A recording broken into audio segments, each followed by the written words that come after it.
Greetings to all, and welcome to the Jamaica Diaspora Show. My name is Mark Millward of the West Indian Social Club of Hartford, and I'm your host.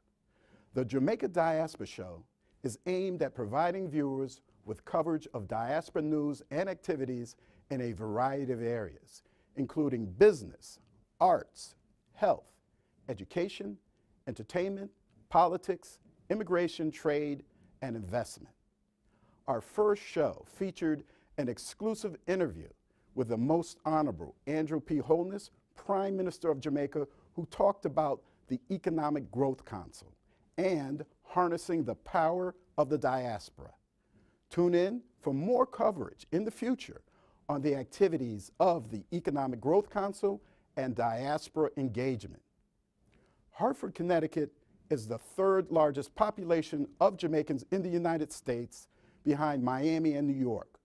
We intend to provide our viewing audience with global diaspora perspectives and coverage from the US, UK, Canada, Jamaica, and of course the Caribbean. Please join us weekly, Saturdays at 2 p.m. and Sundays at 3 p.m. on Hartford Public Access Television, providing global television network coverage at www.hpatv.org.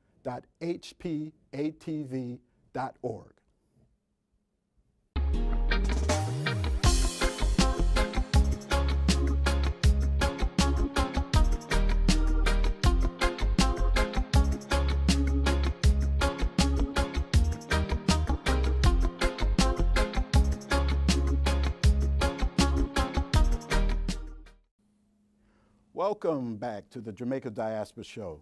Today we have a special guest, Mr. Tony Todd. Now, Tony Todd is a native son of Hartford, Connecticut, and he is here in our studio today. Welcome, Tony. How are you? I'm wonderful, and thank you for inviting me to be on the show. Tony is here, ladies and gentlemen, performing in a hit stage play called Sunset Baby that is appearing at Theater Works in Hartford. Before we get into that, we're going to talk to Tony about his background and growing up in Hartford. Tony, were you born in Hartford? No, I was born in Washington, D.C., and I left D.C. I hopped on the train, packed my suitcase, had the thing over my shoulder. No, I was rescued by my aunt and brought to Hartford when I was at the age of 3. Spent some time with my grandmother in Charter Oak Terrace, and then ended up on Mel Avenue in the North End. And you know, that woman, Miss Clara Elliston, is the reason I'm here. She just made sure that every summer program I had a different activity, whether it was the science camp or later in life Compep, but mainly the Boy Scouts of America. Well, what elementary schools did you go to? I went to Arsenal. Arsenal? Which is no longer there. Okay. I went to Brackett, which is no longer there. And then I went for a year at Loomis because they were grooming me to be some sort of politician or lawyer figure. And I said I succumbed, the only time in my life I succumbed to peer pressure. Ended up going to Harvard High. But that Harvard High is important because that's where I first stepped on the stage. Harvard High? Yeah, that's where I first got the acting bug and got that peer approval of everybody because I couldn't fit in high school. I had a growth spurt, you know, couldn't play basketball. Yeah, that's what I was. You did no sports? I did swam. I was on the swimming team. Which nobody, none of the girls came to the swimming matches. Okay, that's yeah. But you would think they would to come and you see would think the guys the boys in in their their spandex, Speedos, but for some reason it just didn't have the popularity of the football and basketball. So, well, you started in your first play at Hartford Public High School. What was the play?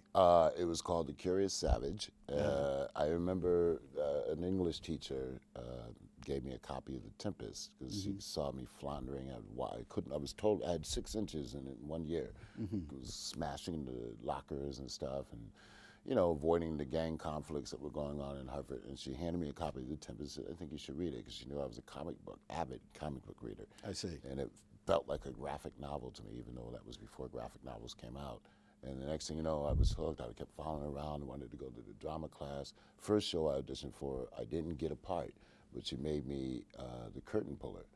and I was the best curtain puller ever. I mean, I was like so excited to do it. I even pulled it down in the wrong place.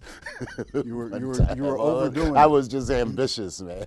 Okay. And then the very second play I got, and then I'll never forget walking. And it was a horrible play, but it was about the community of thespians, you know, and just walking out and all these football players and basketball players and future musicians out there, and they were just laughing with approval. That was it. Well, how old were you? I just want to get when you started actually. Must At have that been time. 14? 14. 14, yeah. 14. And so from high school, you went from high school to where? What was next? Well, for it was, your I mean, theater I did experience? play after play in high school. It wasn't Okay. just one play. I mean, I Right. was they would start pointing at me as the theater guy, as the guy who loves theater. But nobody thinks anybody's going to ever be successful at that age. It was just, oh, do your thing now, that's fine. I went to the ConPep program. If you remember, ConPep was a program that John Norman started, Dr. Norman, where he would take kids with potential collegiate possibility and bring them to the UConn campus for like 2 months during the summer, so they would have an acclimation to college life, so they wouldn't, you know, it would increase the risk or decrease the risk of failure. Right. And you know, I did plays up there, and then, Okay. but the Boy Scouts was running concurrently at the same time, and we had Troop 450 at Mount Calvary Church on Mel Avenue, and Okay. Mr. Sandy Johnson was our scoutmaster. I went up there pretty quickly. I was a life scout. Okay. 2 merit badges short of being an Eagle Scout. Oh. But the biggest accomplishment I did with them was that they sent me to Japan for the World Jamboree. And first time on a plane, first time learning that I could reinvent myself with any new social group of people. And I was getting more and more confidence with each reinvention. So that was an important thing. I mean, a kid from Hartford on a plane all the way to Japan, And how old were you at that time? 15. 15. Wow. Yeah, 15. Now, when did you had some training at Artist Collective? Yeah. Let's talk about that. Yeah, Artist Collective, of course, that was founded by Jackie McLean and Dolly McLean and, you know, Cheryl Smith running that thing like a ship. I remember when they were over on Clark Street. I think the first time I stumbled onto them, I think I was still in high school, but it wasn't until after high school and after I had dropped out of UConn that I actually, where we met, when we were doing, I don't know what year that was it 76? It was back there. Yeah. 75. 75 maybe, yeah. So I had finished UConn and I did worked with a few guys doing Day of Absence, like Right, Douglas that's where we Turner met. Ward. That's Yes. right, working at the Wadsworth Athenaeum. And that was it. But I remember them when they were on Clark Street, because I lived in Mel Avenue, which was across the graveyard. So I would sneak and watch the dance classes and the drumming. You know, they had some wonderful musicians over there because Jackie was a musician. Right. And you know, things like that. But then I got serious and I went back to school and I Okay. got a scholarship. So when you left Artist Collective, you after how many plays did you do with Artist Collective? I did maybe 3. Worked Okay. with Clay Stevenson. Remember Clay? Clay. Yeah. Yes. And Roger Furman. Roger Furman. Right. But Okay. Clay was where I really got development. Okay. But then I got a scholarship to go to Gene O'Neill Theater Center, which is in Waterford, which is a very intensive. You're actually supposed to be in college, and then you come spend a year with them. So I didn't have a college, but they liked my background and thought I would be a good fit. I was one of 2 African American students, and that was when it really, really kicked in that you need to take this seriously. You know, we had professional instructors from New York that would come there and teach, and I was just taken under the wing by a bunch of people. You know, it doesn't, you know, if anybody out there is wondering how does one make it, particularly in this precarious industry of acting, which is like a vapor, it just floats away sometimes, you got to have, it's not just about your talent, the talent has to be developed. Right. You know, you have to have people that believe in you Certainly. and lead you to the right ways, because it's like a relay race. One person takes you to the next phase, and that person takes you, and then at some point you're on your own. Who were the people that were your inspiration as Well, you Clay Stevenson was a big one because he got it. He saw that I had something, and he gave me confidence. And every actor that I've worked with You know, when we did the of absence, it was because you guys were already in rehearsal, and I came in I think 2 weeks before. Right, you came in late. Late, and Right, I recall but that. I remember it was Dolly. I showed up. I heard you guys rehearsing. I showed up, and Dolly kept seeing me show up, and she says, "Would you like to come in?" It was Right. as simple as that. Would you like to come in? And I had a very small role in that, but we had such a fun time.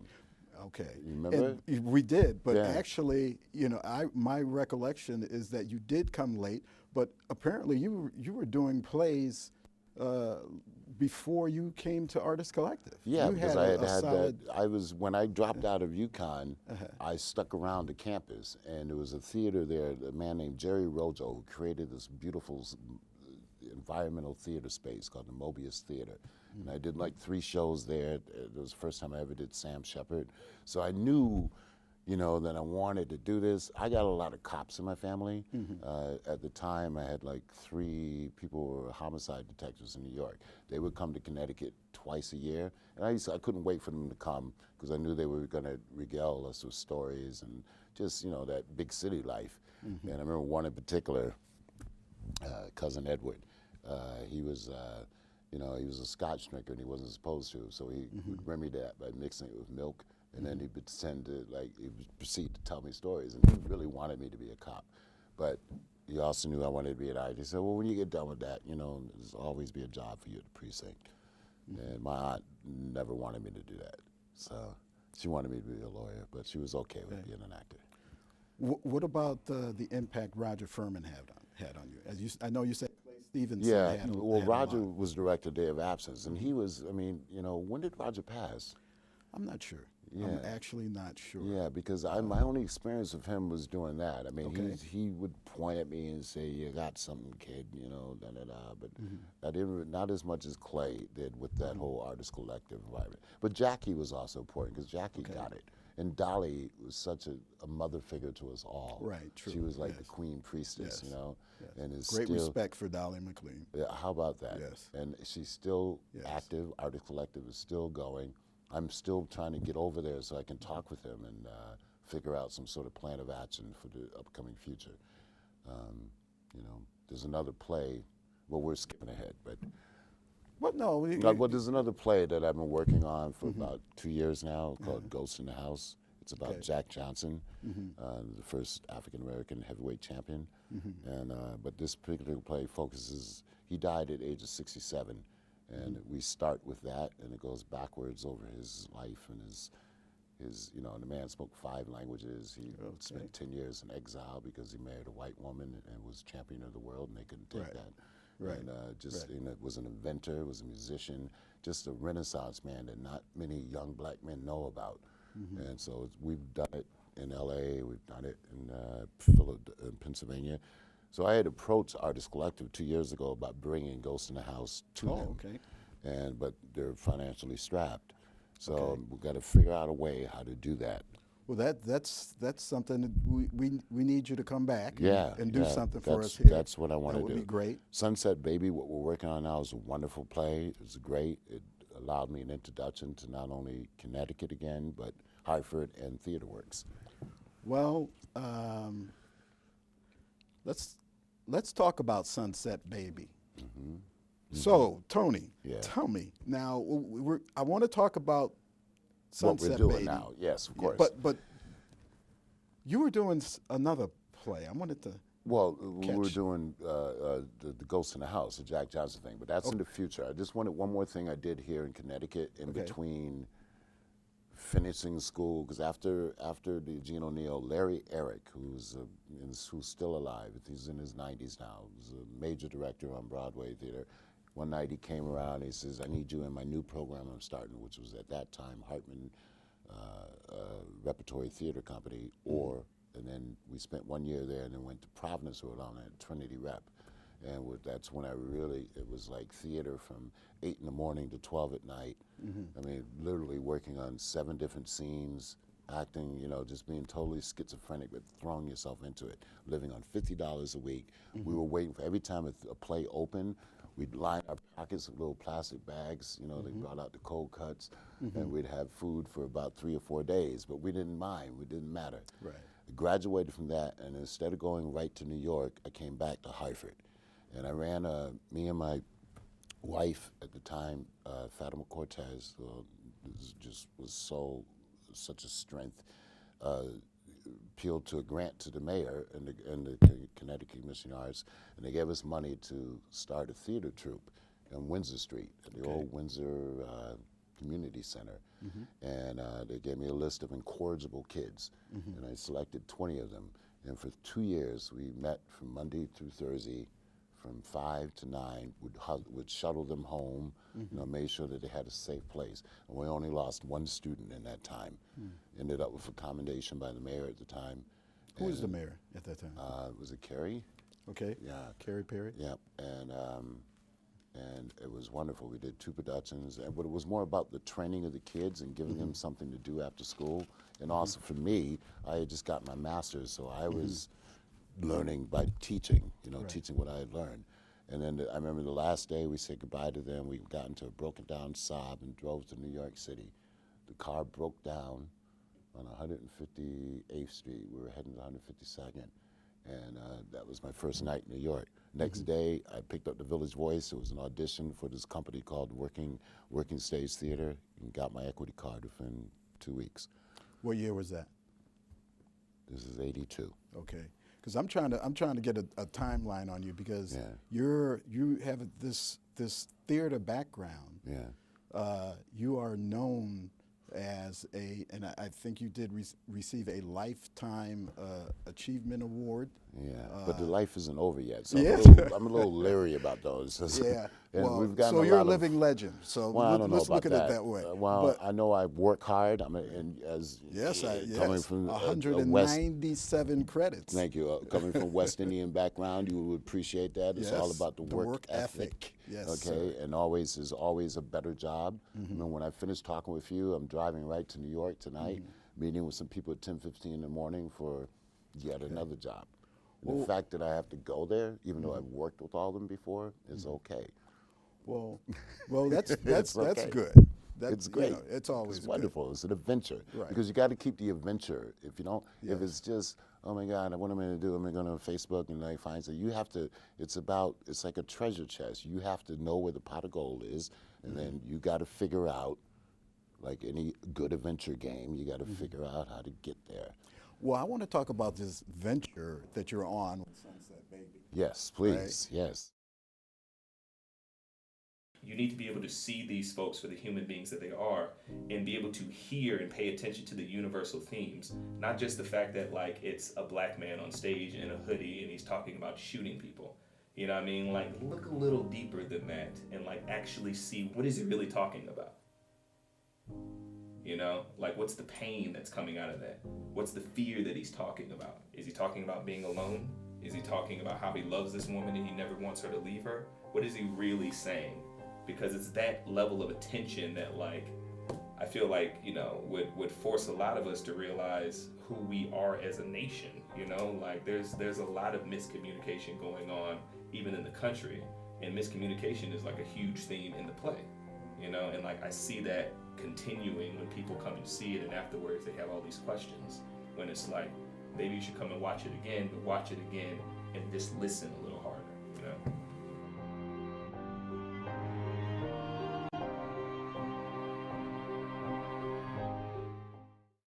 Tell me what the challenges are that you experienced going into that role. Well, the first challenge was I didn't know anybody in the company.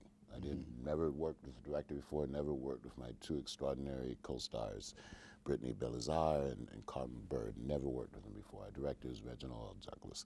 So I had the script for about 3 weeks, maybe a month before I came back to Connecticut, and I was like slowly parsing it and going through it. I got to say that I had been offered a piano lesson at Hartford Stage, and I've done 3 August Wilson plays. So when that didn't work out, because I was working for HBO, I cried because I really, wanted to come back to my hometown.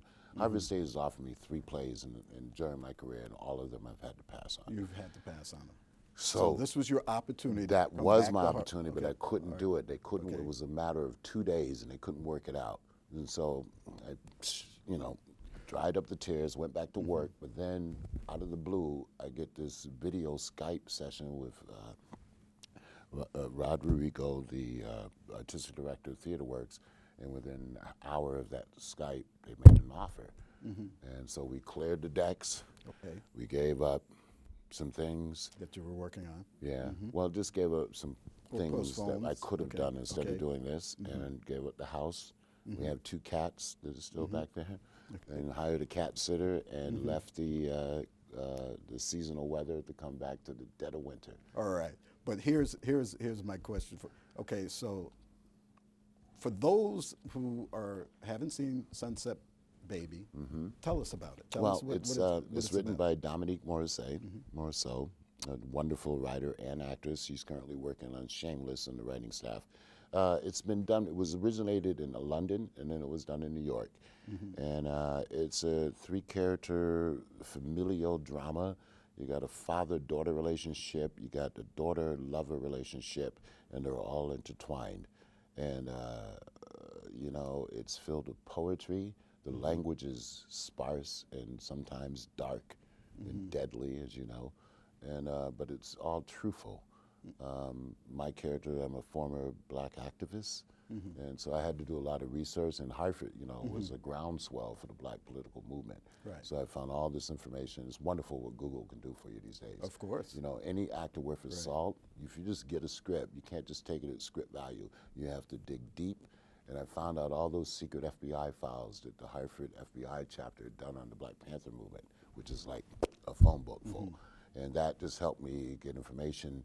And he spent 25 years in prison. If you remember, there was an armored car robbery that happened in Hartford area. Yes, I do remember. Remember that? Yes. So I was able to Google into that because I tied myself to that.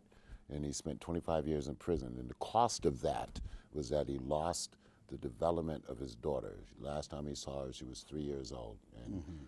And because of being involved in the movement, you know, where you cannot be vulnerable, where you cannot, it's a wonderful line that he says, love became a liability, you know, if you think about that. And we all lose love in so many different ways, sometimes by choice, but when it becomes that you make that choice, that I'm going to protect my family from my caring for you, so that for your own safety, and I'm going to go away and take this time. And then he comes back and he tries to recover some long lost love letters.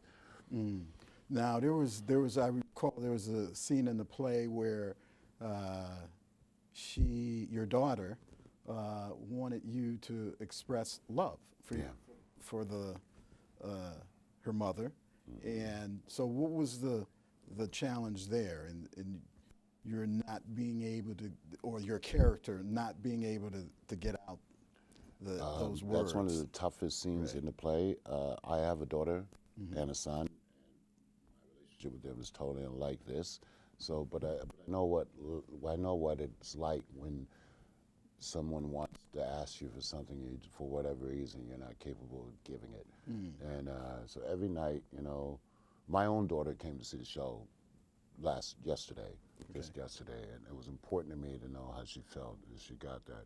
Because even though we're like close now, we spent, when she was 14, she spent almost a year of not speaking to me.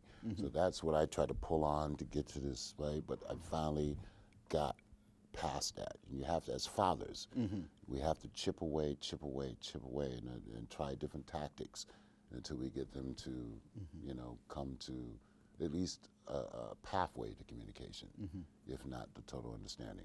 But yeah, that's painful, and it's painful for her because here she is torn between 2 men, her current lover and her father, and all she wants is to be herself. She has this wonderful monologue where she talks about, I just want simple. I don't want the fast life. I don't want the hustle. I just want simplicity. She wants to read books and paint a wall, you know, and it's so.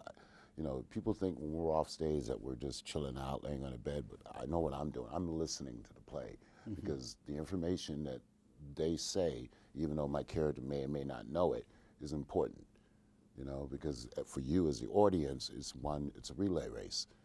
So one thing leads to another, to another, to another. Can you talk to me about that aspect of the play where you as an actor, you come out and your fellow actors come out on the stage, and you talk about the show itself and some of the reactions that you received. You mean like a talk back? Yeah, the Tuesdays. talk back. Some of the reactions that you received. Well, we've only had one so far. I'm looking forward to tomorrow's, okay. which is going to be about the Black Panthers. Okay. I mean, those are great, but those are still stilted because we're on stage and they're out in New Orleans. However, last week, you remember that gentleman that was in the armed services gear? Oh, yes. Yeah, Yes, I do. I had seen him during the rehearsal process, but he actually took the time to come up and see what we were doing. And I took a picture with him. We talked about what his plans were, and he thanked me for the cast. And, you know, he's a career military person, but he was curious. So sometimes art can tear down those walls of division of what you think is not necessarily going to be on your side, when in fact, as human beings, we are all on each other's side, right? Now, So, but the more important talkbacks are the informal ones. Like when I went to see the Comedy of Errors, I was surrounded by about 10 people that had seen Sunset Baby, and how moved they were. And that's all as an actor that you want or should, you know, aspire to, just moving somebody. well, I'm sure the talkbacks are good for you, and you know, and I knowing don't know. After doing the audience. show and then having to sit there and talk, I'm a quiet person normally, so I just listen. I'm not just. I've said what I've had to say, which is ironically a line that Kenyatta says. I've said what I've had to say, so it's on you now. What did you get? How do you what was feel? the feedback? Yeah. So, so what I'm saying is, I prefer the feedback that is less structured, when it's accidental and it's heartfelt. You know? Well, Not that a talkback isn't heartfelt, but they tend to be more intellectual than, you know. Well, Tony, we're going to take a break, and when we come back, we're going to talk about this amazing career that you have had in the movie industry. Well, I mean, hopefully we talked a little bit about it, but yeah, but hopefully it can serve as an inspiration to anybody out there that is thinking about it, in the middle of it, or wondering if it's for them. I mean, you know, and my ceiling hasn't been reached. So if my ceiling hasn't been reached, your ceiling is yet to be structured. we're still young men. That's it. Young at heart, we're here, we're alive. We will be right back.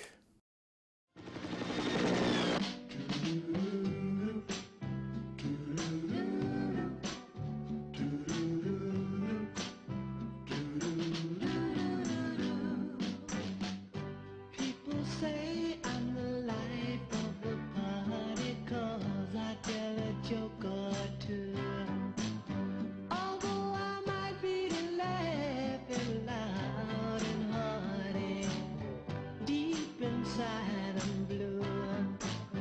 So take a They called him crazy. You used to call me Crazy Joe? Well, now they can call me Batman. Crazy for padlocking the doors. You know me 30 years. You knew what I would do. Crazy for changing the rules. I want all of you to look at this slovenly, sloppy boy here as an example of how not to dress. But Joe Clark was only crazy about one thing: the kids he cared about. You mess up just once, and you're out of here. I'll help you carry on. You are... Candyman, Candyman, Candyman, Candyman.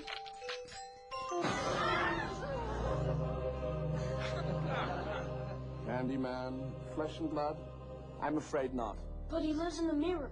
You say his name 5 times, he's supposed to come. That's how he gets you. You guys don't really believe that, do you? There's no such thing as a Candyman. Those 3 victims were John Doe's. What if it's true? What if a Candyman does exist? What did you see that night? Ray's body was torn apart by something powerful. And it wasn't your brother. I'm gonna find out what happened. No! No! There are no monsters. You brought me here. And only God can save us. The terror in the mirror returns. Ours. journey begins. To avenge his name. Reveal his past. And fulfill his destiny. What do you want from me? Death is a return, you know. In a motion picture that ends what the first one barely started.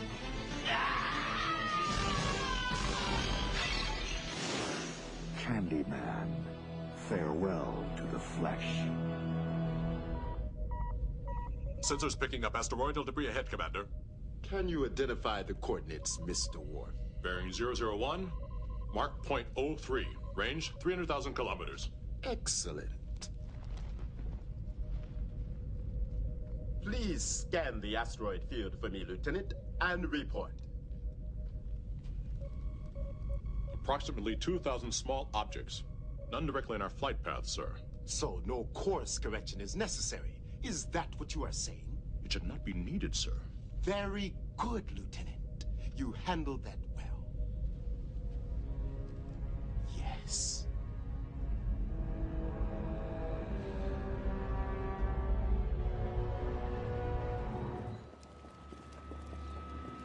Death doesn't like to be cheated. Excuse me? What's that supposed to mean?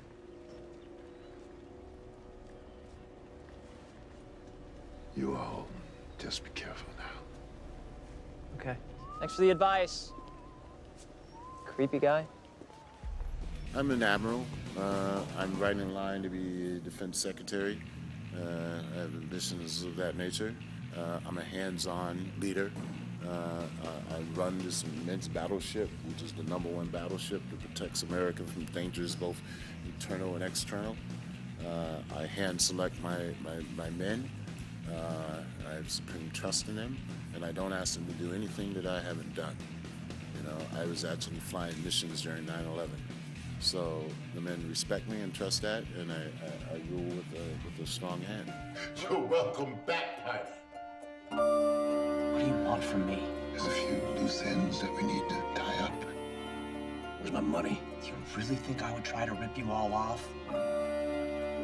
I bet all of you went looking for those diamonds and found shit. I really wish it hadn't come to this. But you don't leave us many options. Answers. Not attitude is the name of the game tonight. Why didn't you tell me you had all these fun playthings here already? It's torture. Oh, no, it's not. Not yet, anyway. I'm gonna ask you nicely one more time. Give up those diamonds. So, it's gonna be one of those nights.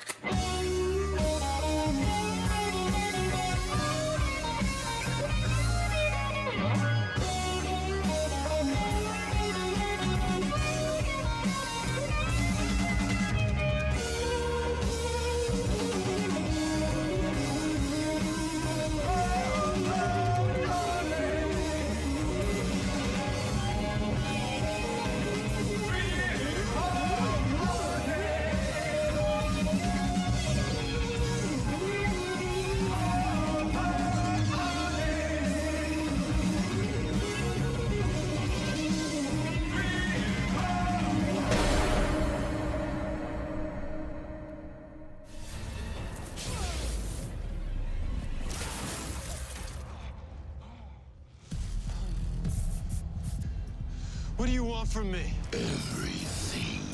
You want to be a hero? Heroes die. Only if you can catch them.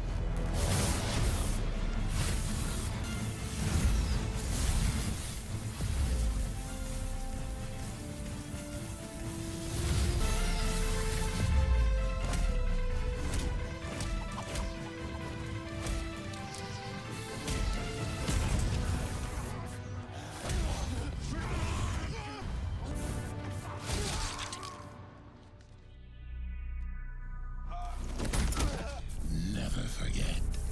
I am the fastest man alive.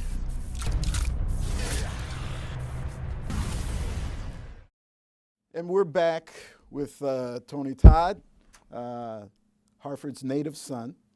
And we're going to talk, Tony, let's talk about some of these movies that you've done. I mean, I looked at your credits, and I said to myself, geez, I mean, he's got to be tired from all of this work. No, are you kidding me? That's you know, I put 2 kids through college. Yeah, great. You know, it's amazing. I mean, you've for example, Platoon. Yeah, that was the first one out the box. First one out the box. And the reason I got that, I was doing a play called Johnny Got His Gun in New York City.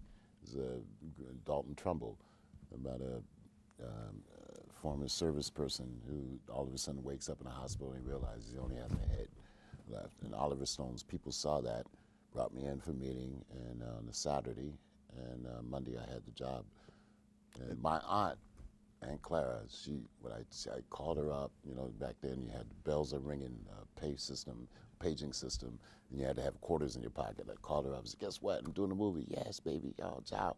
And she said, what is it? And I said, Platoon. She said, where is it? And I told her the Philippines. She hung up on me, because at that time, Marcos was just leaving the country. It was a dangerous place. And I had to convince her that everything would be all right. Now that was your first movie, was it? Or first movie to come out. I did another movie with Jim Jarmusch called Sleepwalk, which is an independent thing, and you know I learned a lot about that. But that's the official first movie. Oh, okay. And we ended up winning 4 Academy Awards. Four Academy Awards. And so because of that, everybody that was in it was on. I mean, you had Forrest Whitaker, Keith David, myself, Charlie Sheen, of course, Willem Dafoe, Tom Berenger, Corey Glover, who went on to do Living Color. So I'm just going to call them out. Lean on Me. Lean on Me with Morgan Freeman. That was what's important for me about that. My son was almost born, and I was in D.C. I just finished a play. See, I'm gonna connect them all back to theater. I just finished doing a play at Arena Stage in Washington. It was called LeBlanc's, Lorraine Hansberry, and they wanted to hire me for the company. So I was, for the first break in my career, I was in D.C. working at a chowder house, like slapping. And I said to myself, once I start acting, I'm never going to go back to something else. I bartended for a little bit in New York, and then here in Hartford at Cleveland Cafe. Those of you that love Teddy Pendergrass so much. But I'm trying, and I get a call saying, we need you in New York the next day. And it was like, I'd take off my apron because I was tired of smelling like seafood. Hung it up. The guy said, what about the check? I don't need the check. I'm gone. It's out. Good. And they sent me on a plane and a helicopter to the set in Paterson, New Jersey, to work with Morgan Freeman in a very important movie and based on a true story. Right. Yeah. Tell me if I'm talking too much. Oh no, you're talking. You're talking fine. I want to call out. Sushi Girl. Sushi Girl is a more recent film. We made it 3 or 4 years ago. I produced it. It's got a great cast. Mark Hamill's in it. Noel Hathaway, myself. You know, Jimmy Duvall. It was written by a dear friend of mine, Destin Pfaff, and it's a gangster film. It takes place in and I'm playing a crazy gang leader, not gang leader, a mobster guy. But you know, I loved it. People like it. Well, it's hardcore though. It's like for the hardcore late night people. Now I end up killing everybody. Now.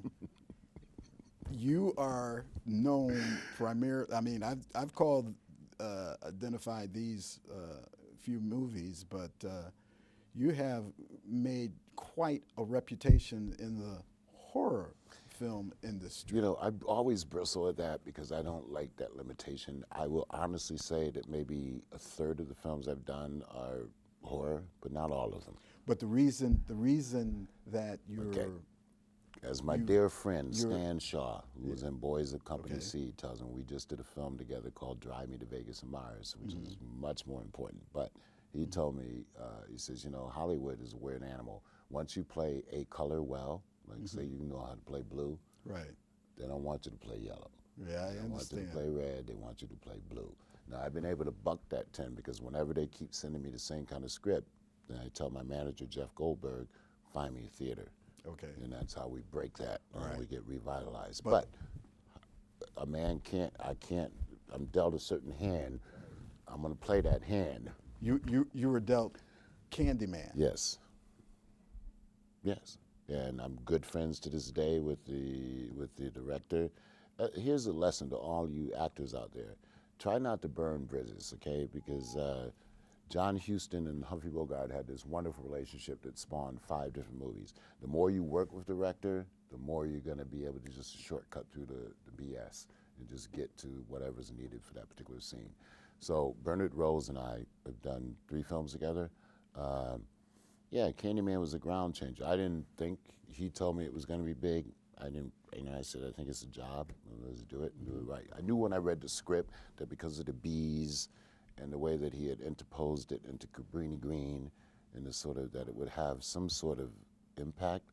But this movie is approaching 27 years old, and people still, to this day, I get stopped for it, which is quite surprising to me. But you know, it's been also good to me. Residuals, you know, that's the other thing. Actors get into the union, get into SAG because you get residuals forever. Yeah, that's amazing. Check them every Monday, see what's in the bank. That's amazing. I didn't check today, so you knew I was coming here. You also, when did you get into voiceovers? Because you do a lot of voiceovers. Yeah. That's fascinating. That is. When my kids were little, I mean, you know, I had to watch all the Beauty and the Beast and that stuff, Little Mermaid, like, I don't know, 100 times a week. And so I kept trying to, I wanted to, well, if I got to watch them, then I want to do one. But I could never get one. And it wasn't until my daughter was at Wesleyan, I got Transformers, one of the big Transformers movies, Revenge of the Fallen. And I called her up and I said, you know, guess what, honey, I finally got, you know, kind of a cartoon. And I told her what it was, and she actually said to me, Dad, when are you going to grow up? So that was never. That was okay. So that was the beginning of that, and then that led to, you know, some other voice work. But I still have to audition. Like just last week, I read for a couple projects that looks like they may happen. Can't tell you yet, but they're different and they're more freeing. And of all the industry, theater, film, TV, voices. I can't say the most money for the least amount of work, but it's certainly the least amount of work. It's like 2-3 hours per session. You know, you walk in, you can wear your bathrobe if you wanted to. I always wear shoes, but you go in there and you in this beautiful high-tech environment. And you're like most recently, I did season 2 of The Flash, which is apparently a very popular show. You do Zoom. I play Zoom. Zoom in The Flash. Yeah. Tell us about that. They called out of the blue in the morning. They said, it's between you and one other person. I said, okay. I've also learned not to covet. What's yours is yours. You know, it's okay. Whichever way you want to go, let's do it. And and I know who the other person was, and he's another person that does a lot of voiceovers. So they said, we want you. And it was only going to be 2 or 3 episodes. It ended up being 16. Oh, wow. And he's getting ready to come back. So right after I finish this Sunset Baby, he'll be back. You're pretty busy. You're very. I'm busy and I'm happy, but I also enjoy my days off. Not necessarily in the theater world because they're not really days off; they're just hiccups. But in between projects and film projects, you know, my time off. I'm a cook, I garden. You know, I do all kinds of. That came from the Boy Scouts. Okay. Now the video you do the video productions also. Call of Duty. Black Ops? Video game. Oh, video games. Yeah. Video That was Call of Duty, you know, was a huge franchise. And when I got hired for that, they'd make you sign a non-disclosure agreement. So I couldn't talk about it. I knew I was doing it, and I did it. And this is full mocap. You know, you have to put the dots of light on your face. There's 80 things on your face. You wear a wetsuit, and there's no props, but you have to imagine that they're there. And I couldn't talk about it for 6 months, and I'm a gamer. So I couldn't even risk telling any of my friends or family because somebody might, once one person talks, you know. And so that was the hardest because, you know, the game made like, I don't know, made a lot of money. Now, and we're fighting that for that, Okay. the Screen Actors Guild, because actors don't get as much money as we should for successful video games, and there's no residuals on video games. Sorry to get political, but it's true. Right. We need to balance that. Well, certainly, you've done quite a bit in all of these different mediums. All of these different mediums. I'm a motion working picture, person. I'm not television. a movie star. We didn't talk about Star Trek. No, either, you know, no, right? We know about Star Trek and Doc Wheeler. Can you tell us about? Is it? Did I pronounce it right?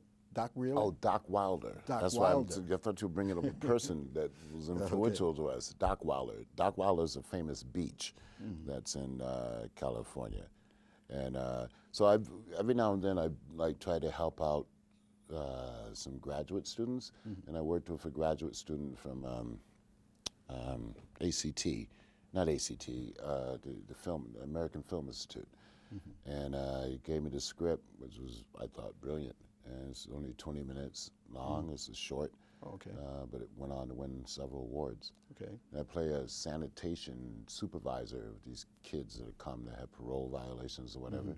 And I'm a former, I've actually killed somebody in my past, and I'm also a recovering alcoholic. But this one kid comes, and I see that he's just like me, and he may be trouble, and lo and behold, he brings up something in me that isn't very good. Final Destination 5. Yeah, well, you know, the whole Final Destination series, I did 1, 2, did The Voice in 3, didn't do 4, and did 5. So that's what they call a cash cow. You know, they bring me up to Vancouver, one of the most lovely places on the planet. I worked for 3 days. The last one I felt bad because I knew I was getting paid the most. Not that that mattered, but the kids had to stay up there for 3 months, and they brought me up for like a week. You know, I'm not guilty, but I'm just saying I did feel bad at the moment. Okay. But they're young. They need to work. They need to figure it out. One more. Yeah. Never Too Big. My dear friend Ernie Hudson, who actually co-wrote Ghost in the House, the Jack Johnson story. And Terrence Howard is in that. Shamar Moore is in that. Nina Long is in that. It's just one of those underground cult classics. I played an assassin. Here's the other thing about Hollywood, right?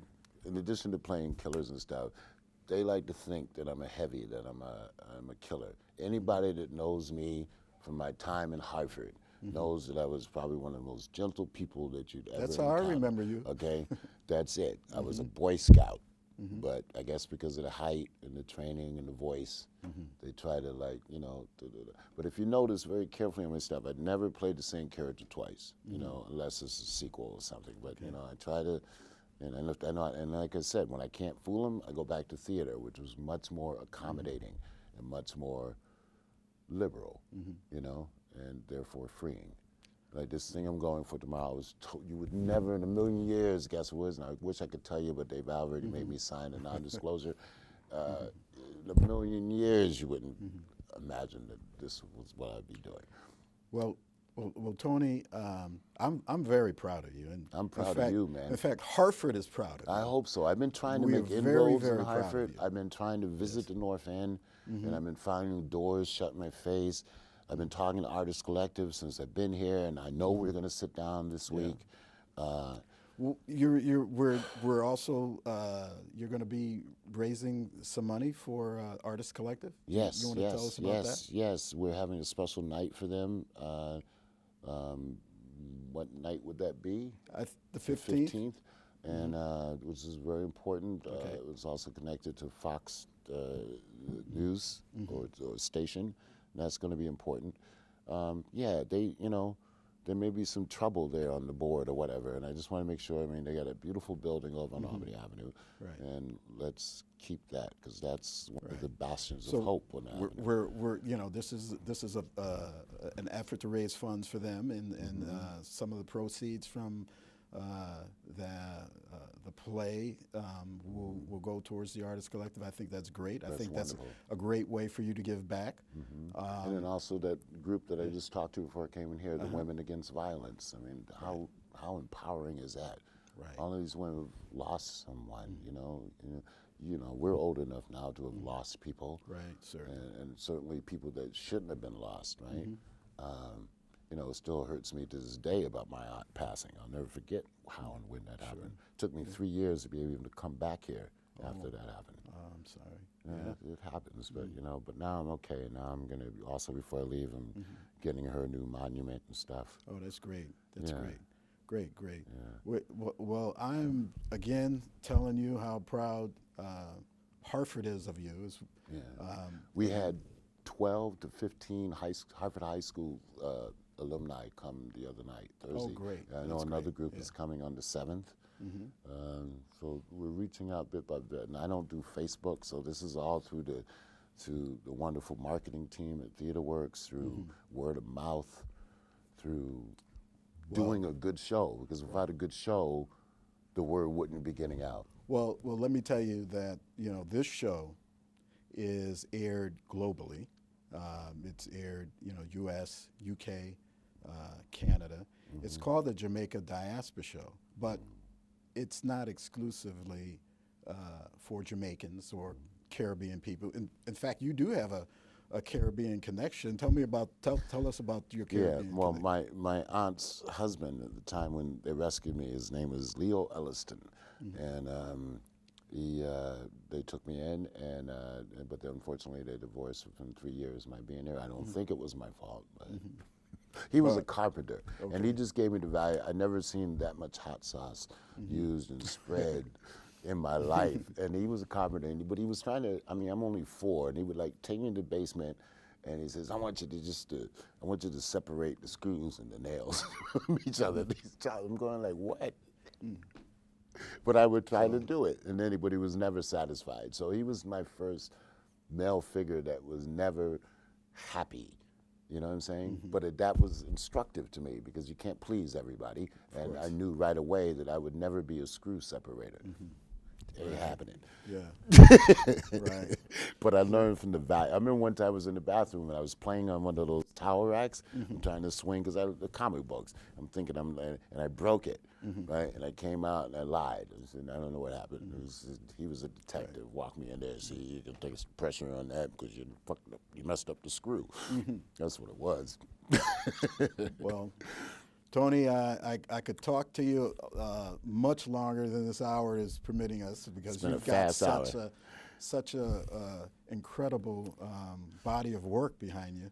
Yeah. So we got about 4 or 5 films in the can. So okay. So anybody, can I give out my Twitter handle? Sure. It's at TonyTodd54, where I let people know what's happening, what I'm doing. Mike can tell you what's happening, things of impact. You know, this whole My Hartford hashtag that's going on right now is very important to me. Okay. And I hope that the next time I come back here, I will see more signs of revitalization. It's a little lonely downtown. Yeah. You know, but I want to see more. We'll come back and help develop, make your proposals. We can connect you with whoever you need. Perfect. I want to make a movie here in Hartford. That's Great. my goal. I want to Great, make a movie, and I want to put kids of value to work behind the camera or in front of the camera. Who knows? All right. You know? But so now you got to promise me you're going to come back to the Jamaica Diaspora Show and announce that Whenever when you're me ready. to. We know each other now. Okay. All right. You know. Great. Of course. Okay, I'm going to hold you to that. Please, you got it. Scout's honor. All right, Tony. Thank you so much. Thank you. Thanks, Mark. Okay. You're the best.